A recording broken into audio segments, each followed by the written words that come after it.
Oh, Jason, where do we even begin? Your tweets are like a roller coaster ride through the Twitterverse. One moment, you're making predictions about banks. Pretty good, Paul.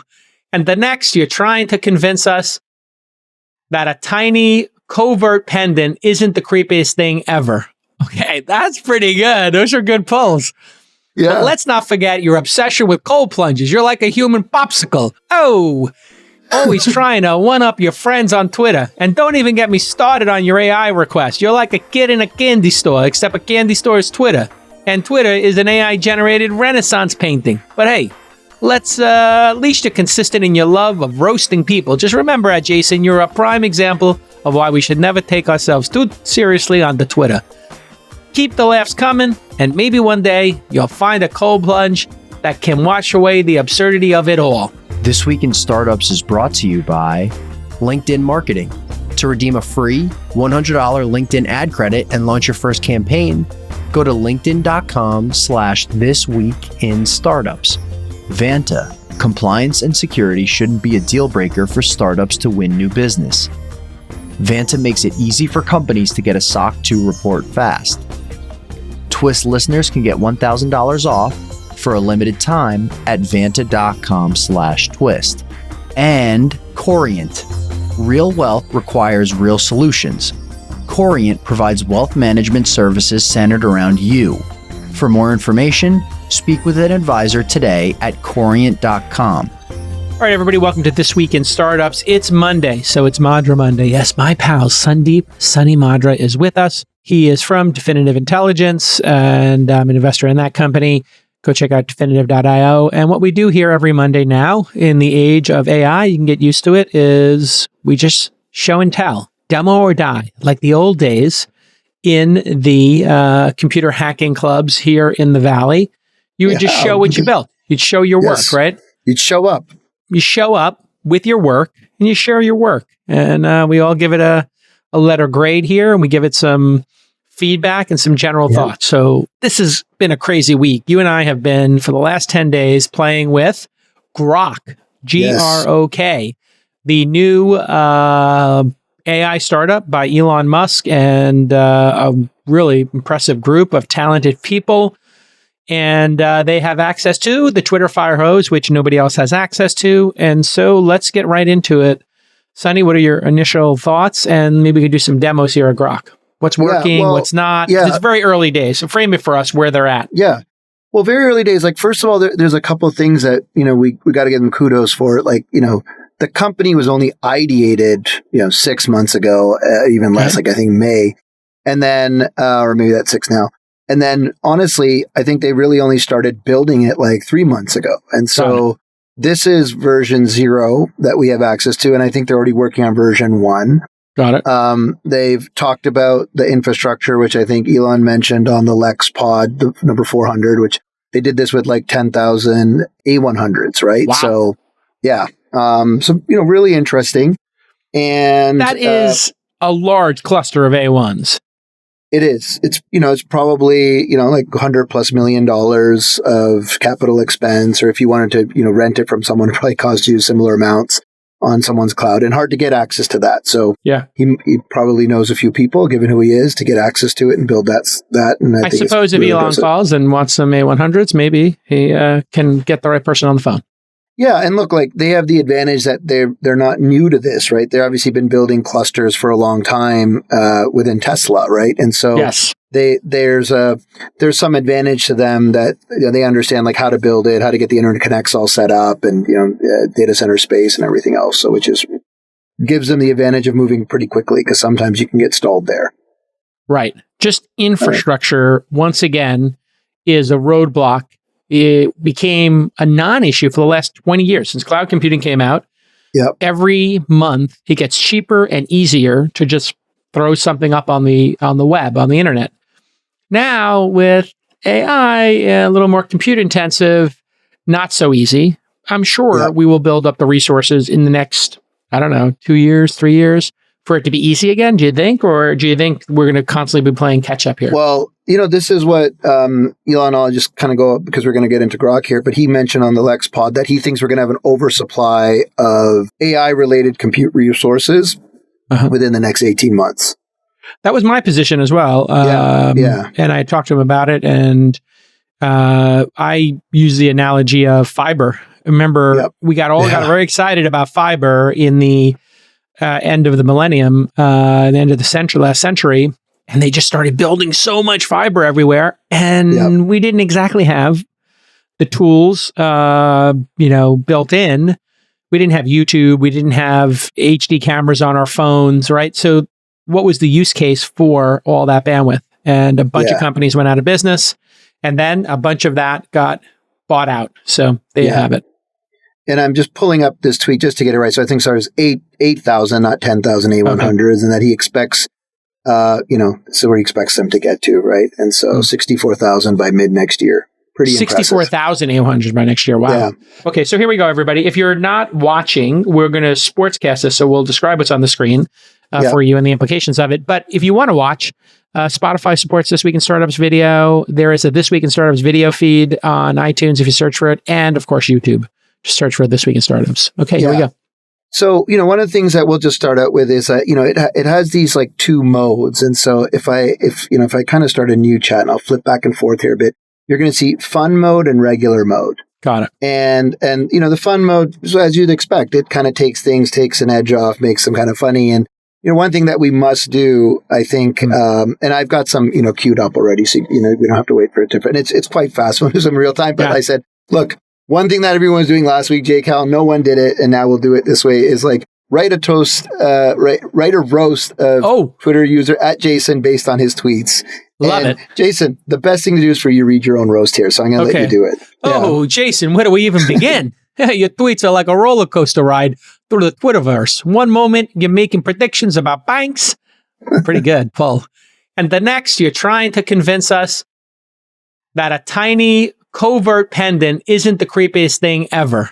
Okay, that's pretty good. Those are good pulls. Yeah. But let's not forget your obsession with cold plunges. You're like a human popsicle. Always trying to one-up your friends on Twitter. And don't even get me started on your AI requests. You're like a kid in a candy store, except a candy store is Twitter. And Twitter is an AI-generated Renaissance painting. But hey, at least you're consistent in your love of roasting people. Just remember, Jason, you're a prime example of why we should never take ourselves too seriously on the Twitter. Keep the laughs coming, and maybe one day you'll find a cold plunge that can wash away the absurdity of it all.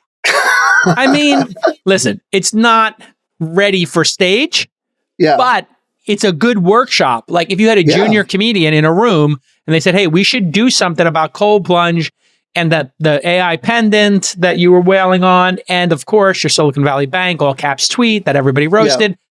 Pretty good start, honestly. And you can see the power of the Twitter data.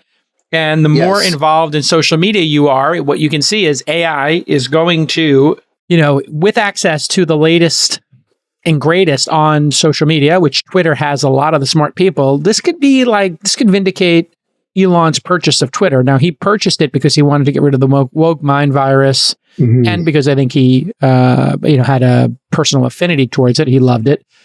But he did think that, freedom of speech was important. This woke mind virus needed to be killed. And I think also now you can see that, hey, maybe he won't lose $20 billion on this. Maybe this is the start of something really important.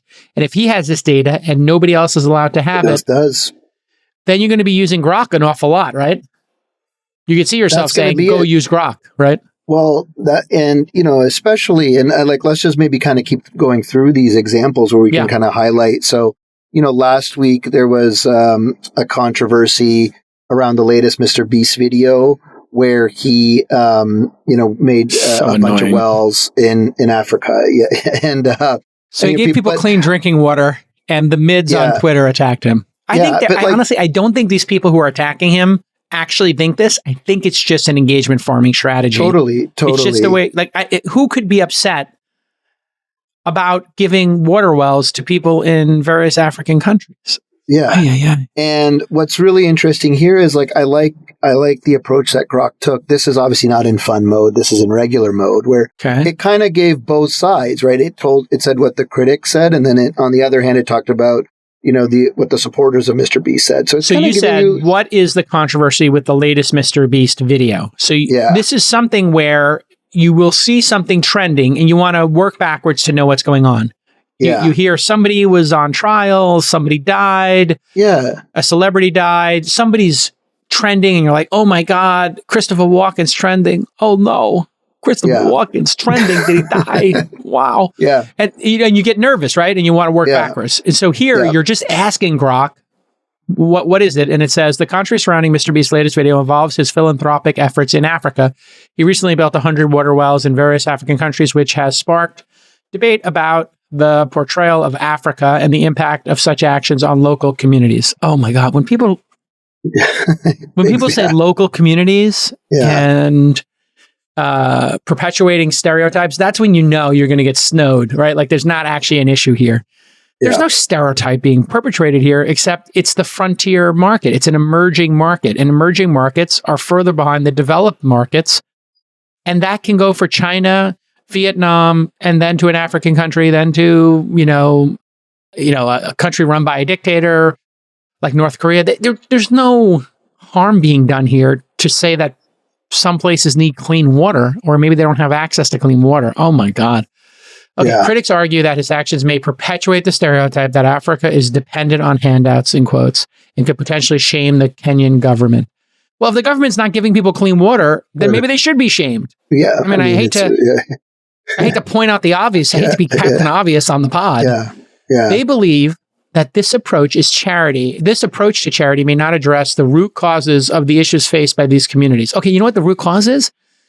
These countries are further behind in their development because in a lot of cases, they're run by dictators who have stolen all the money and have oppressed their own people. In which case, then maybe you do want to shame them. Now, I'm not speaking about Kenya in specific here, but I'm just talking generally about dictatorships anywhere on the globe. It could be Latin America, it could be Africa, it could be Asia, it could be North America. On the other hand, supporters of Mr. Beast appreciate his efforts to provide clean drinking water to 500,000 people and believe that his actions are genuinely helping those in need. And then it gives you 2 tweets that this is culled from. And you got to assume that it's pulling not only the tweet, but do you think it's going to the Target news site and pulling that as well? I think as we go through more of the examples, it has the capability to do that. Like when you, we can do some live. I just pulled these up so we don't have to kind of do them as we're doing. But like I have some fun ones here that kind of highlight it as well. So this is another place where Grok is really shining because of its access to Twitter data, and not having to, I guess, rely on like web search, which is going to lead to, I think problems in some regard as well with like all this, there's a new version of robots.txt that's out there, right? Where sites are saying, hey, don't crawl my data for AI bots, right? That was kind of implemented recently. And so was it? What's it called? Do you know? Does it have like a name? Well, I don't want to kind of misstate it. So we'll pull up the actuals, but it's like, like robots.txt, but for AIs. I said that a year ago. Like you should have to, there should be a license. So it should be, whatever it is, NewYorkTimes.com/license. And when you read the license, it should say in the license, in HTML readable semantic code, here's the license. You can use it. You can reference the New York Times in your language model with a citation, and you can summarize an article of up to, for up to 2 sentences of summary, 3 sentences of summary. You cannot use it to train your model. Right? So training equals off. Exactly. Or it could be, for if you want to, summarize this, you have to have a paid subscription.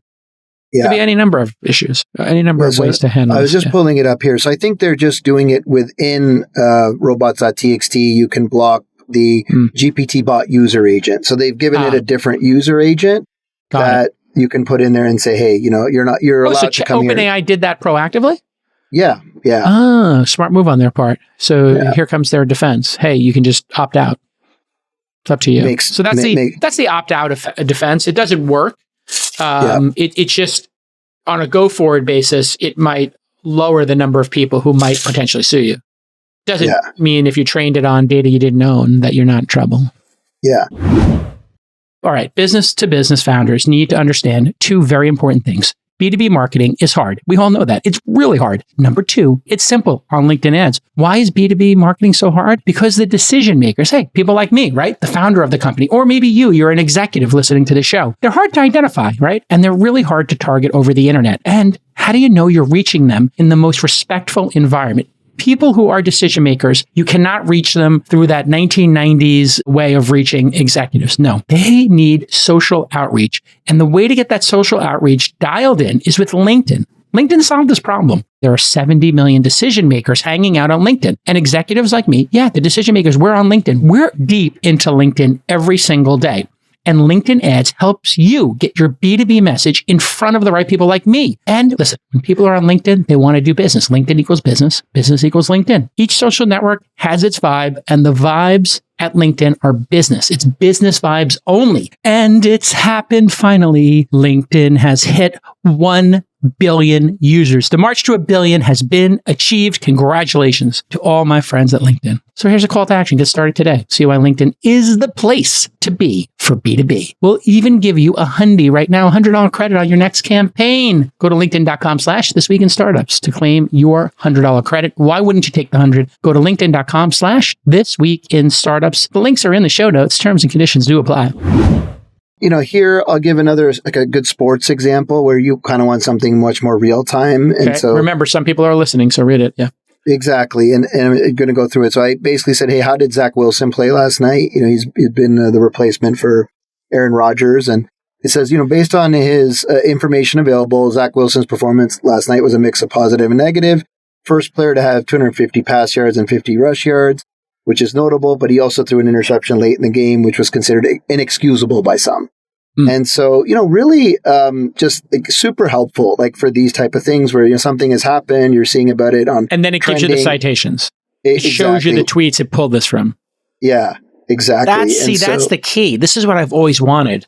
Yeah. I've always wanted the ability to summarize what's on Twitter in real time. It's really powerful. Tell me the sentiment of the movie The Killer, which we were talking about in our group chat. Yeah. Hey, some people liked it, some people didn't. Who liked it? Who didn't? And then would be really nice is if I could say here, which of my followers, who are the followers of @Jason who like the Knicks? I would like to know who follows me that likes the Knicks. Can it do that? I don't think it can do that yet. Yeah, it doesn't understand followers, follower counts. Yeah. The database of tweets, like what would you call that information? Like SQL information, database I think it's just like the metadata of tweets. Let's call it that, right? Because that's the, who liked it, who's followed it, right? And metadata of users. They haven't kind of made that information available to Grok yet, which is there. And then look, there are some other things. I'll just do one or two more and we'll go on from here. But this is one that's been moving around, and I think it's been. We can maybe come back to this one next week. Where I know you were at the first one. I really would like to go to this Starship launch because you mentioned it was like one of the most incredible things you've ever felt from the. It was incredibly touching, as a human, to see that rocket ship go up and think about the ramifications of being able to send hundreds of humans, cargo, whatever, to Mars. It was very touching in a weird, hard way to describe, but hope would be the overwhelming hope and joy for the people who created it. Yeah. Okay. Yeah. And just I heard from folks that were there, including yourself, that it was just the sheer force of sound and energy was even, you guys were several miles away and you could still feel it kind of in your bones. All right. And so this is one where I think it's doing a pretty good job. And then, there are some cases where, we'll just go to kind of last week's pod, which was the all-in pod, which is the one with Jared Kushner. And in this case, I said, hey, can you provide a summary? That one got some interesting feedback. Can you provide a summary of this week's all-in podcast? I said, sure. Can you tell me a specific episode? So that was episode 153. Oh, it did ask you for that. Yeah, it did. But you can see here it got it way wrong. Right. Oh, and AI's impact on job, SVB collapse. That's super wrong. And you can see here the hallucination is strong because it's being very kind of affirmative in it thinks that episode was about that. And it had, SVB and kind of mixed a bunch of things up. I don't even think this episode exists, and obviously in this format, right? I think that this is the balkanization in some ways of what we're going to see in AI, which is this would be a much better query for either somebody made an all-in AI database, which is just the episodes. You might have seen Podcast AI, a company we invested in. And then other people have started to make all-in transcript thing, AI versions where you can just only search the archive. Those would nail it, right? And then you have YouTube, which has it up there. But then you start thinking about Spotify and you start thinking about iTunes. If Spotify and iTunes took the transcripts and everything, I don't know if they have the legal ability to do this. I think you would have to ask us for permission to build a derivative product, but maybe they'll just build it anyway. Yeah. You could be searching for that. Yeah. Yeah. We'll close out on a fun one. And so I just dropped in 420. This number means a lot of things to a lot of different people. Yeah. And it gave a really great response here. The number 420, a true symbol of the universe's infinite wisdom. In some cultures, it represents the ultimate answer to the question of life, the universe, and everything. In other cultures, it represents a time of day when people gather to discuss the mysteries of the cosmos. Yeah, they do that too. Sort of, yeah. I mean, it's an interesting time. It's almost quitting time. Yeah, at 420, you could do a lot of different things. We had kids. It's a family show here, so let's keep it PG. I really like, like I said, I really like its ability to have access to data outside of just its kind of training corpus and the way it answers questions. So I'm going to let you lead out, Jake. What's your grade on this one? Okay, so it's not perfect, so you can't give it an A. No, yeah. But it's certainly not bad, so you can't give it a C, which means it's going to be a B, right? Okay. So now we argue B minus, B plus, or B, right? That's I think any logical person who's listened to us do this. This is a 0.1 product. So based on how much work it's been into, has been put into it, you could qualify it with that and say for 3 or 4 months work, this is an A plus. You could say that, but I'm not grading it based on how much work it's been. I'm grading it against the market. So grading against the market, I wouldn't give it a B plus yet, but I wouldn't give it a B minus. So I think it's a solid B. Yeah. Like out of the gate, it feels like you can get use out of it, but out of the gate, it's not going to have the complete set of Twitter data that I want. Yeah.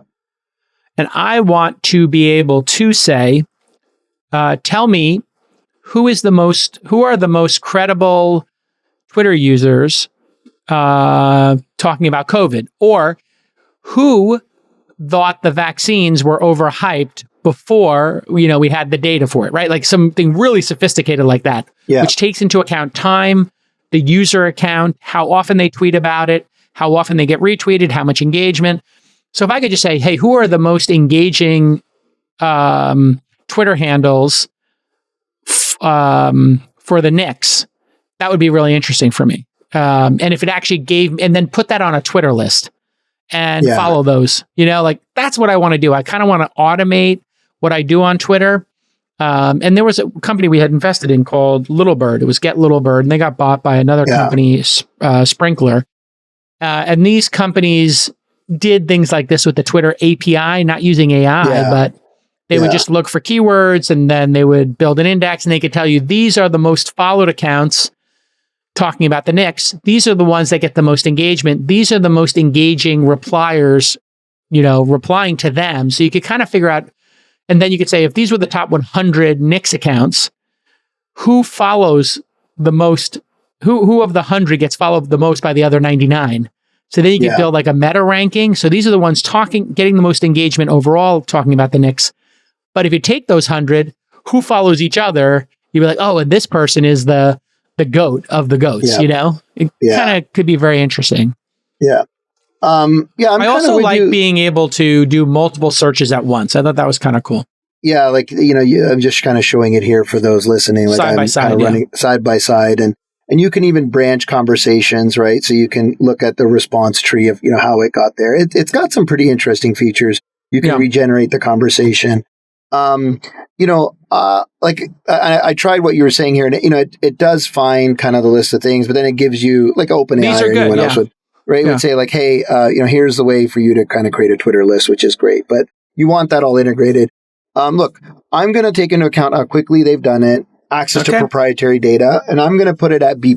I think. Okay, fine. I think to do it that fast, the speed at which it runs at, and integrated kind of with the Twitter experience. And I think there's just some nice to haves, but like, as a first release, and we're getting spoiled because we see the best of the best all the time, right? And so they've done an incredible job. Kudos to the team. They've done it really quickly. They're taking feedback into account. And there is a Grok subscription plan, part of the subscription service costing $16 per month under the X Premium Plus. So on X, I think you get Premium Plus, which I think I just have Premium. Yeah. But I had a friend at Twitter who got me into the Grok beta, but I think I have to go cancel my... This is what I hate about subscriptions. You have to cancel. No, I moved to the Premium I am Plus. on iTunes. Yeah, subscriber. Even from iTunes, you can do it there. You can upgrade? Within the app, you can upgrade from Premium to Premium Plus. And does that's what I need to do. Okay. And it does but then I want to go direct so they don't... Because don't they charge you the 30% extra? Like I think Twitter... I don't know if they do 30, but there's a premium you pay for going through the App Store. But I guess so if you... That's an interesting just user question. Like, do you want to go through the App Store so it manages all your subscriptions and you pay an extra VIG there to have it all nice and neat and not have to manage all those? Yeah. Maybe and it's usually a little bit easier to cancel, like if you ever want to, or downgrade, because you just do it, through there. You don't have to call on the phone like the Wall Street Journal. Ugh. Oh my God. I hate the Wall Street Journal with those dark patterns. Can you imagine being the sanctimonious? I hate to... I'm starting to sound like Trump. Okay. Sanctimonious fake news media uses dark patterns. Okay. Yeah. Nasty dark patterns. No, they do. It's on one side, they're like criticizing everybody, like the New York Times and Wall Street Journal criticizing big tech, and then they're doing dark patterns. Yeah. You can sign up for anything you want. You just can never leave. And if you do want to leave, you have to call a phone number and they harangue you for 20 minutes. It's also super confusing because they have like an app subscription and they have a iPad subscription and web subscription. Apple News. Apple News is different because some things are included in Apple News and some, it's all mess. It's all dark patterns. It's all dark patterns. It's shame on you. And then, you know, like I was having this issue with Peloton as well and Tonal. Okay. Like, just let me pause my membership when I'm not using it. I just want to... I think this is where Lena Khan could actually do something meaningful for consumers. Like, ask consumers what's frustrating for them, as opposed to like saying to consumers, it's frustrating to have Amazon Prime. It's not frustrating to have Amazon Prime. You know what's frustrating? Not being able to have a standard for pausing subscriptions, canceling subscriptions. Make a standard to protect consumers. That's it. Just like we did in banks, where banks have to show you your interest rate on the top level of your statement. And they have to show you your interest paid to date or per year. You know how you like all of a sudden that magically showed up in all your apps? Yeah. Did you notice that? Like when you open your app, if you have like a margin loan or you have a mortgage, it's like very clear how much you've paid in interest. Oh, they forced them to. That was like all Dodd-Frank, I believe, is that they were like, listen, be super clear about this. You can't bury it or make it confusing. You have to say, here's how much interest you paid this year. So, you know, people who were using their credit cards and getting charged 20% and they had $10,000 on their card, they didn't realize they're paying like $2,000 a year, you know, to just float this $10,000. It kind of adds up and they go, wow, I'm an idiot. I'm really paying a huge VIG here. Or if it was like a 25% credit card, because then they'd have those introductory rates, then the introductory rate would go down and just everything was like confusing. 6 months and then it's like, next thing you know, it's crazy. Yeah. This is why I don't use any of this stuff. Listen, selling software is hard enough right now, man. It's hand-to-hand combat out there in B2B land. The last thing you need to do is slow your sales team down because you don't have your SOC 2 dialed in. So if you're SaaS or a services company and you store consumer data in the cloud, you know what you need to do? You need to check out Vanta. They're going to get your SOC 2 compliant easier and faster. And Vanta makes it so easy to get and renew your SOC 2. On average, Vanta customers are SOC 2 compliant in just 2 to 4 weeks. Compare that to 3 to 5 months without Vanta. They're going to save you hundreds of hours of work and up to 85% on compliance costs. And Vanta does more than just SOC 2. They also automate up to 90% compliance for GDPR, HIPAA, and more. You can't afford to lose out on those major customers, the lighthouse customers, the big fish, the whales, because of silly stuff like lacking compliance. Just work with Vanta. I'm an investor in the company. It's a great company. Get your compliance automated, get it tight is right, and close those big deals. Here's the best part. Vanta's going to give you $1,000 off because they love This Week in Startups. They love startups. Vanta.com/twist. That's Vanta.com/twist to get $1,000 off your SOC 2. what did you give your grade? What did you give? I gave a B+? B. I gave a solid Okay. B. Okay, I did a B+. I mean, listen, I don't want people to think I'm in the bag here for Elon because we're besties. Like, I honestly think I think it's fair. A B out of the grade is incredible. Listen, I would give the Roadster a C as a sports car, right? It was like out of the gate. And then, his next thing, the Model S, was an A+. So, they have Elon has a tendency to get something out there in the world, get feedback, and then nail it on the second try. That's my experience with his products. I think opposite of Apple, who waits and waits and waits. And then you're just like, okay, great. I'll be in your, like, I used to be a big proponent of tiles. Yeah. And then AirTags came out. And I was like, as much as I love my tile team and I was team tile for a decade, I had to move to AirTags because they just were integrated, It's like people using like Control 4 or Questron or what are these, or Savant. And you eventually rip all that stuff out. You throw it right in the garbage after you spend $250,000 or $100,000 on your home automation, and then use Apple TV and Sonos like I do. Yeah. Why do you use that? Because kids, your spouse, your guests, they all know how to use Apple TV and Sonos, and then they can enjoy the music in their room when they stay at your house, or turn on the TV in the movie theater, or turn on the TV in the guest room, or whatever. Just works. It's just supposed to just work. You're not supposed to be fighting against this technology. I feel like the GPT technology is getting there. I had a little moment internally in the company. People were writing emails that were not enthusiastic enough to founders. And I'm like, this is like very dry and boring. I was like, can you highlight this and go into Notion AI, Grammarly AI, Claude, Bard, ChatGPT, post your email to a founder in there and say, make this more enthusiastic. Yes. And they did it and it worked. And I'm like, okay, you are an incredibly boring writer. Yeah. Add more stoke. Like All Chad and JT. On that note, let's get into Chat GPT, because it actually has. So we now have GPTs. Last week we quickly demoed after demo day, dev day, the assistant in the back end, and now we have access to GPTs. And so what I'm going to do here is go into. Let me get my screen share set up. I was using the Dolly one. The Dolly one is technically a GPT. Yeah, so these are the ones made by OpenAI. I've made some, and we'll go through this whole process. I actually made one for our bestie Brad. But just what I want to highlight first is, so OpenAI's made a few different ones here. One of them is actually along kind of lines what you were saying, is like this creative writing coach, which helps you improve your writing skills. And math mentor, mixologist, laundry buddy. I think there's a chef mentor, classic GPT. But I did something with game time, which I can explain board games or card games, player any age that the games begin. So I went in here and I already have it kind of queued up, so we don't have to do it in real time here. So asked it. I asked it. I have Ace King Diamond suited, and the flop comes Jack 10-9 with 2 diamonds. What are my odds?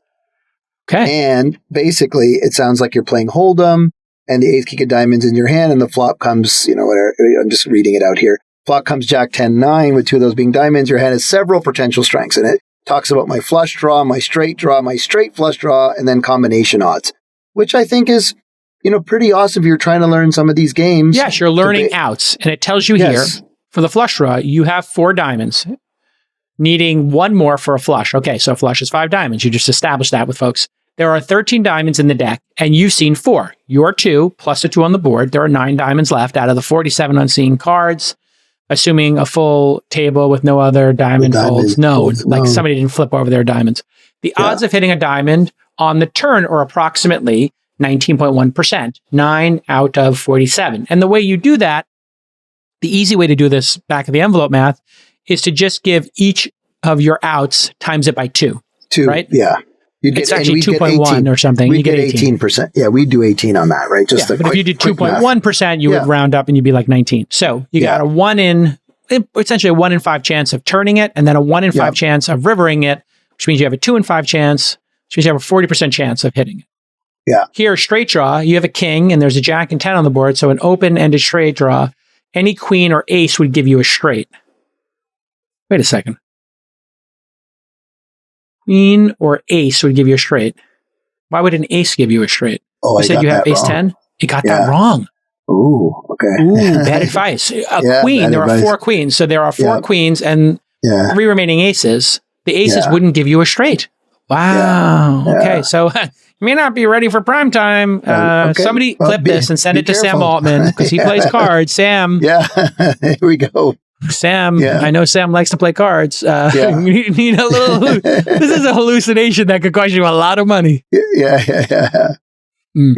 And the straight flush draw messes that up a little bit too. Now that I had just quickly done straight flush draw. Specifically, you were holding for the queen of diamonds. No, because I had said in the original question, Jack 10-9 comes with 2 of them being diamonds. So I didn't clarify. Oh, that you didn't specify which 2, right? If it had been 10 Jack of diamonds, then a straight flush draw would be a possibility. Again, it should have asked you a follow-up question there. Yeah. Which ones are the diamonds? Combined odds. Yeah. Since you have both a flush draw and a straight draw, you should consider the combined probability. It involves a bit of math to avoid double counting the queen of diamonds, right? That's true. There are 15 total outs, 9 diamonds plus 6 straight outs. No, you have 3 straight outs. So it's actually 9 plus 3 is 12. Just maybe a disclaimer: do not use this for your during poker. Okay, just yet. If your opponent has aces, and we go all in. What are my odds, right? And so basically, I kind of ran it through that, but now we have to take this with a grain of salt because these details could be wrong.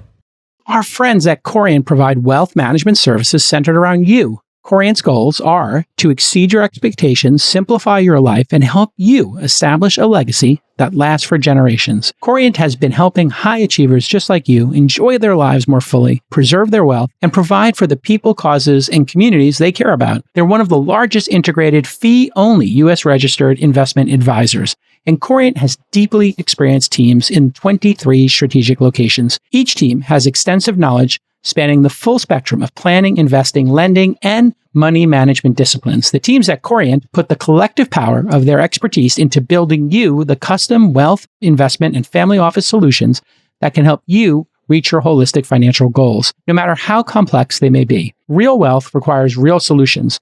For more information, speak with an advisor today at Corient.com. That's Corient.com. Can you show us how to make a GPT live on air? Yeah, so I wanted to do one for Launch. Okay. And, I made one for Invest America. Let me just show you that one real quickly. Okay. And we're going to follow a similar process. So this is the initiative that Brad is working on. Brad Gerstner, the 5th best. Yeah. Exactly. And, you'll see here, it has a URL. You can go to it. And if I send this to you, JCal, and you open it on your phone, I'll just text it to you real quickly. Neat thing that they've done, just as something interesting, is if I send this to you, and you open that link, it will open Chat GPT, but as Invest America for you. Yeah. So basically, really get dropped into the Invest America app. GPTs are apps, is a way to think of them. And you can make your own apps and put them in the app store, essentially. Or you just send the URL to people. So if you wanted to do this again for Shakespeare, put Shakespeare's combined works in there, I guess, as a PDF, and you could... have people do that. So here we go. Okay, hold on. Let me get So with Invest America, how did you do it? What were the qualifiers? We're going to follow the same. No, so I just went to the website because I didn't have any docs and I was just doing it for fun. And so, and I just said, hey, I clicked on tell me about Invest America, and it's going to go through a process here about, all the content I'd given it. I can kind of we can look at it real quickly. If I, click here, open it up and click edit GPT. For some reason, it's like running super slow right now. So I don't know if it's like it's popular. Yeah. Okay. Here we go. Let's go here. Whoa. Okay. And so if I go into this configuration, you can see I gave it a name. I gave it a description. I gave it some instructions. Okay. Right, which is this GPT provides information about, this is just a copy and paste from the website. Then I said, the website is this, the Twitter account is this. So you're with the instructions, you're being super clear that this GPT should focus on Invest America and giving it the resources so that it doesn't use its entire corpus. It's narrowed things down and it knows what you're talking about when you click on it. Great. Yeah. And then I screenshotted a few, things from the Twitter account and gave it. So that's all I did. So you gave it screenshots of tweets from the Twitter account. Very interesting. So why don't we do one for Launch Fund? Okay. Okay, so let's just call it Launch Fund 4. Got it. This GPT provides information about Launch Fund 4. Which you're an LP Okay. in. Yes, I am. Okay. Mm. And all right, so let's Got your first capital call, I assume. You shipped it? I have not shipped it yet, but I got the capital Shippy call. dippy doo. Shippity doo da Okay. day. So I scraped a bunch of stuff from the website. So I just Sure. put it in this just text document called PDF document called Launch Fund 4. Great. Right. I also took a couple of screenshots here Okay. this morning, which should be on my desktop. Let me just make sure these are okay. I think these are the two screenshots I took. These are about the companies and the team because I didn't have Great. it anywhere else. Awesome. All right. And so let's just give it a quick instruction. This GPT provides information about the new Launch Fund number 4. Okay. Anything else you want to put in here? Launch 4 is an early stage venture capital fund. Early stage venture capital fund. Okay. Managed by Jason Calacanis, the host of This Week in Startups and the All In podcast. So I'm just trying to give it a little more context here so that maybe it doesn't confuse us because Launch is a very generic name. So it doesn't make a mistake there. Yeah. Okay. But I don't know if that's necessary or not. Yeah. Okay. The fund is right here. I'm just going to grab this. Oops. Yep. That's launch.co/4. Yep. Okay. And maybe the Twitter URL? Is there a Twitter URL? We're at Launch. Yeah. The Twitter URL is twitter.com/launch. There's an X URL is x.com/launch. Okay. And so we're done. So basically we do this. We're going to save, and I'll just say only people. We can have Dolly generate a icon for it as that's well. Nice, yeah. But it'll just take a minute or two. Let's just do that.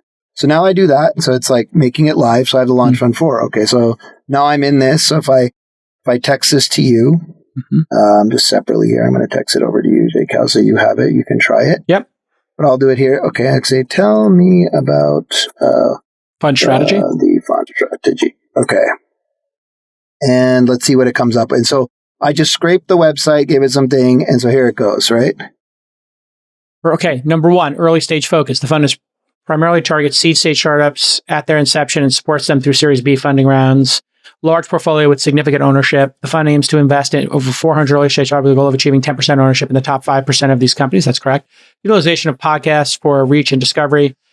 The fund leverages the popularity of Jason Calacanis' podcasts, correct? Founder University and Launch Accelerator. The fund operates Founder University and Launch Accelerator. Founder University is an online course that helps founders ideas. Yeah, this is great. Yeah. I mean, this is perfect. Micro investments and future funding rounds for select startups. Graduating from Founder University, the fund makes friends and family style investments of $25,000. I mean, this is just nailing it. This is A+. I mean, this is A+. I would say if you're asking me to rate GPTs out of the gate, yeah, I think it's an A+. Yeah. I don't know what you think. It's definitely an A. So we're debating A- or A+. Well, can it get better? Of course it's going to get much better. But is this going to change the game of starting companies and doing information retrieval and creating services? Yes. So the question is just websites. And websites. The question is, what's the time between when you could create a GPT/app, or you could create one that replicates what Slack does, or what, I don't know, create a new Uber, create a version of, you get the idea. This is amazing. Yeah. I mean, it's like, and look, it just took 5 minutes, right? I had to scrape That's the thing that's incredible about this is how quickly you can do it. Yeah. And imagine this incorporates your Stripe account, right? Yes. In the next version. Imagine it allows you to connect. It can. You can. Like we made like an informational GPT. Yep. There is other features in there that allow you to, so if I go back into this interface here, Here, if we go down below, you can add these actions and you can start basically connecting it to other services that you have. So we've made a very simplistic one here. So imagine this was Open Table and you could book a restaurant, or Yelp made one and you could query the reviews and then have it actually make the reservation for you. So if you start thinking about these as agents that go out into the world, like baby GPT, we talked about when we started doing this, like that's kind of the next step, is what can it do once it gives you the answer? Like, what if it had on there, would you like to book a call with Jason Calacanis to talk about this? Then it asks you 3 questions. Yeah. Have you invested in a venture capital firm before? Do you have any questions about venture? And it tried to answer them. You get the idea. Well, you can do that. So we'll add that in. That's Jason. Sometimes you really are the world's greatest moderator because you hit it. So we are going. Well, thank you for saying that. According to the YouTube comments, some people prefer other moderators who maybe don't ask as challenging of questions to certain guests.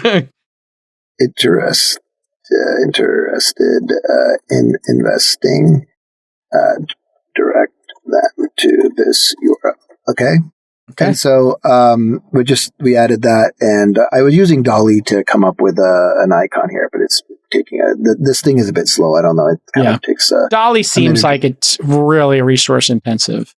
Yeah. That always happens to me. Dolly takes way too long. I think it's like amongst their most intensive, and it probably cost them a ton of money to do Dolly, so they probably make it slow and put it on like a slower framework. So doesn't cost so as I just much. added that. So I said, I'm interested in investing. What should I do? Let's see if it incorporated that actual piece I just put in there, if it didn't. But there you go. Right? And so there it is. And we just did that real. So it's all of this is happening real time, instantaneously. It doesn't require a developer. Yeah. And you could put in there, hey, if somebody wants to do a meeting, please ask them these 5 questions to qualify them. And then, set them to this count and give them 3 dates to choose from. So you don't even have to go to the type form. Like we're sending you to type form. It could do that whole interaction with you. Yeah. In this chat. changes everything. This is changes everything. Really, it's really paradigm big shifting. Game. Yeah. It's totally paradigm shifting, and Apple and Android, people who have app stores need to look at this. So this is a message to Tim Cook. This is a message to Sundar. This is the next app store. You don't have it. Fire 100 people, bring 200 people into a room, fire 100 of them, and then the other 100 put in charge and do like a Darth Vader type thing. Like this has to be up and running within 120 days. And it has to be better. It has to be not only feature, just you 200 people have 120 days to make this better.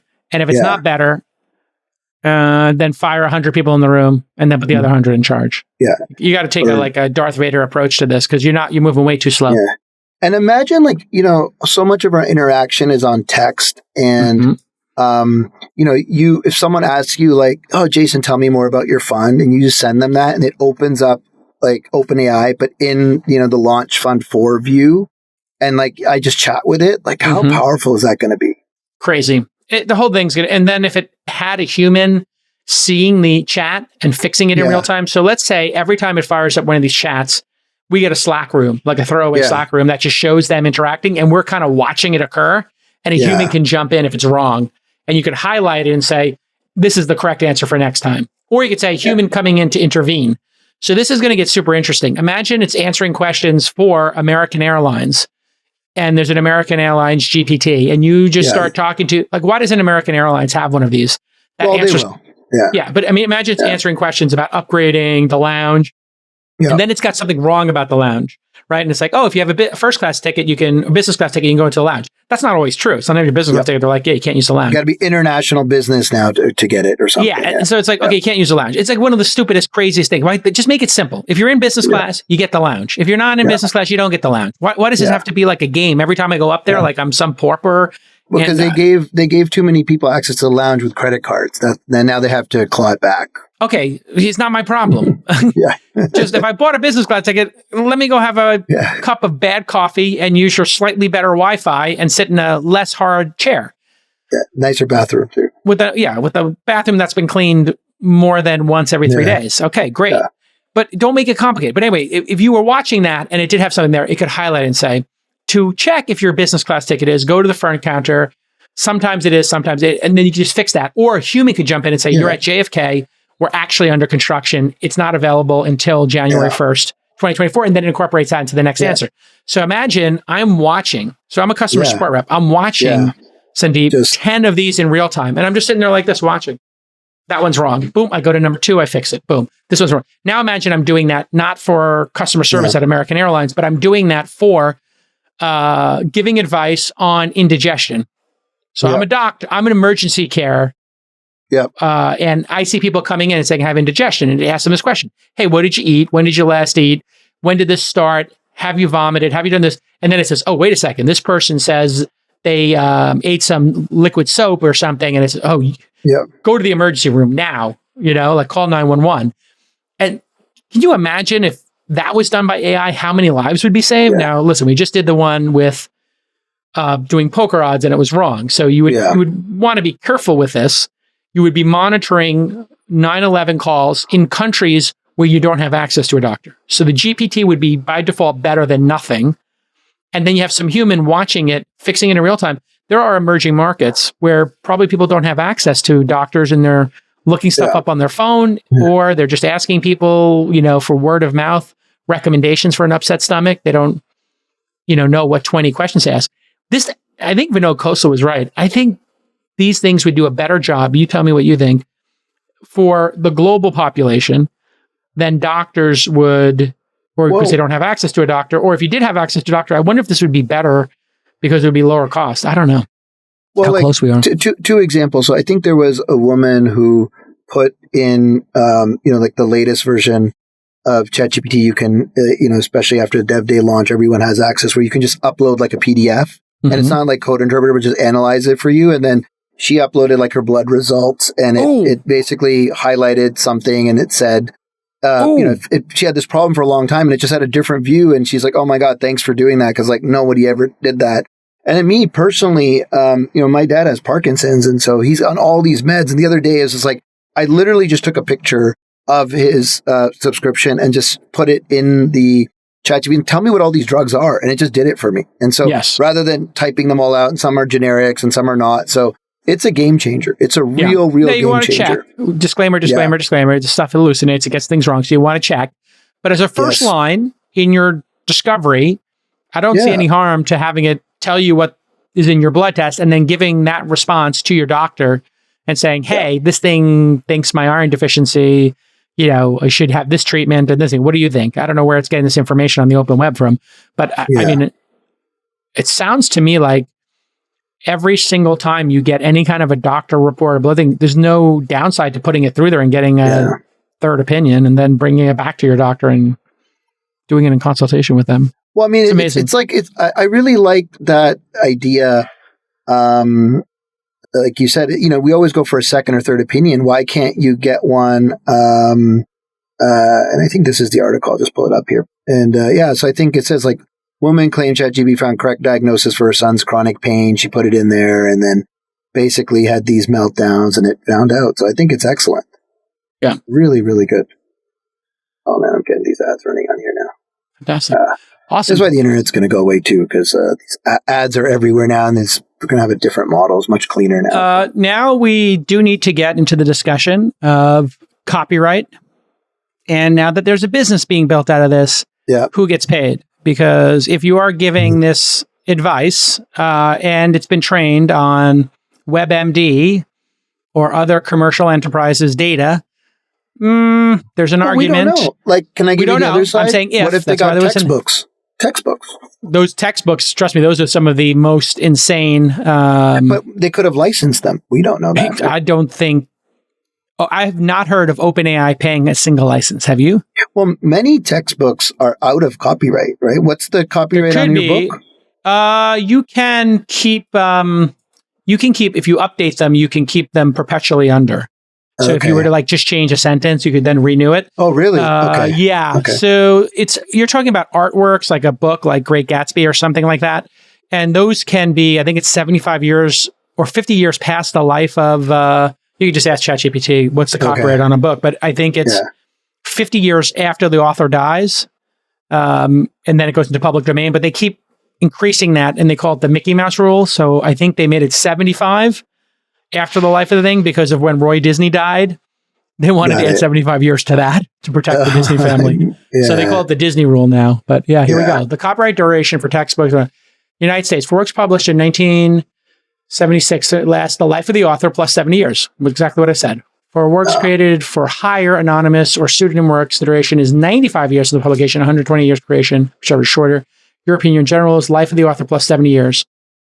Copyright laws can vary significantly. Most countries, life plus 70 years rule. Okay. Wow. There you go. Interesting. So you learn something new every day on ChatGPT. Yeah, there you do. We do. All right. Do we want to do one more? I think we have time for one more if you had one, or we can just wrap up. It's up to you. Okay, we'll do one more. We'll do one more, right? We'll do one more. Good. We give the audience what they want.